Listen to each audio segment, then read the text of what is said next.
شروع کرتا ہوں اللہ کے نام سے جو بڑا مہربان اور نہایت رحم کرنے والا ہے۔ حضرت ابو امامہ راوی ہیں کہ ایک آدمی نے رسول اللہ صلی اللہ علیہ وآلہ وسلم سے پوچھا، یا رسول اللہ صلی اللہ علیہ وآلہ وسلم، ایمان کی سلامتی کی علامت کیا ہے؟ آپ صلی اللہ علیہ وآلہ وسلم نے فرمایا،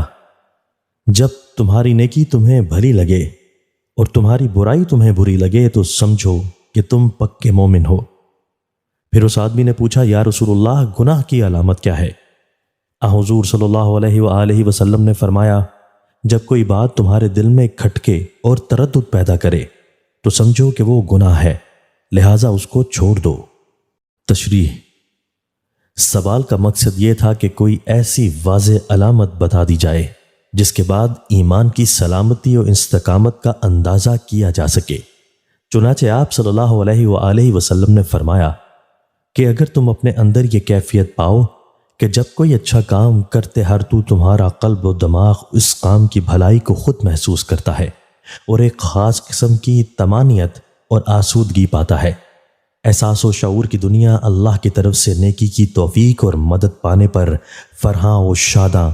اور رب کریم کی خوشنودی و قربت کی طلبگاری و امیدواری سے معمور ہو جاتی ہے، یا یہ کہ جب بتقاضائے بشریت تم سے کوئی ایسا فعل صادر ہو جاتا ہے جو واضح طور پر گناہ و معصیت کا کام سمجھا جاتا ہے تو فوراً تمہارا دل اللہ کے خوف سے بھر جاتا ہے اور پروردگار کی ناراضگی کا احساس کر کے شرمسار و نادم ہو جانا تو سمجھ لو کہ ایمان تمہارے دل و دماغ میں رچ بس گیا ہے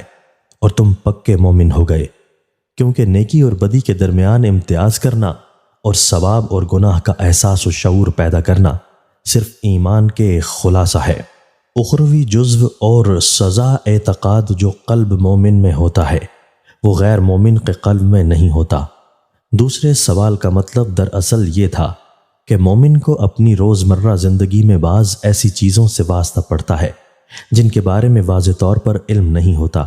کہ آیا یہ چیزیں شرعی نقطہ نظر سے برائی کے حکم میں ہیں اور اس سے کوئی گناہ لازم آتا ہے، یا اس کو اختیار کرنے میں کوئی قباحت نہیں ہے، تو ایسے مشتبہ عمل کی برائی یا بھلائی کو پہچاننے کی علامت کیا ہے؟ اس کے جواب میں سرکار دو عالم صلی اللہ علیہ وآلہ وسلم کے ارشاد کا مطلب یہ ہے کہ سچے اور پاک باز مومن کا قلب دراصل فطرت کی ایسی پاکیزہ لوح ہے جس پر صرف اسلامی اطاعت و فرما برداری اور نیکی و بھلائی ہی کے نقوش ابھر سکتے ہیں۔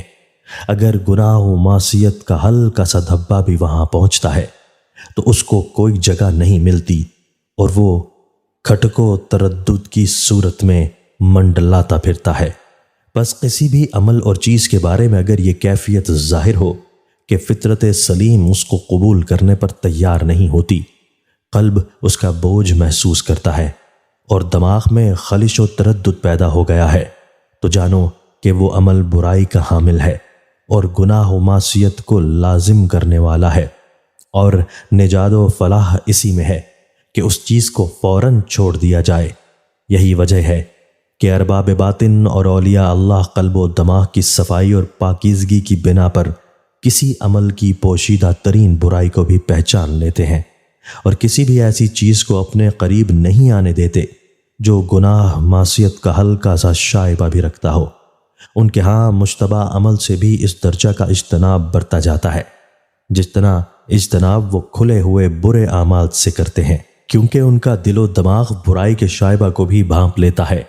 اور ان کا اطمینان قلب اور عمل کا سرور صرف اسی صورت میں حاصل ہوتا ہے جب ان کا کوئی قدر راہ مستقیم سے ہٹا ہوا انہیں ہوتا اور ان کا کوئی کام دین و شریعت کی روح کے منافی نہیں ہوتا۔ دوستو، اللہ تعالی ہمیں ان احادیث مبارکہ پر عمل کرنے اور اپنی زندگیوں کو سنوارنے کی توفیق عطا فرمائے۔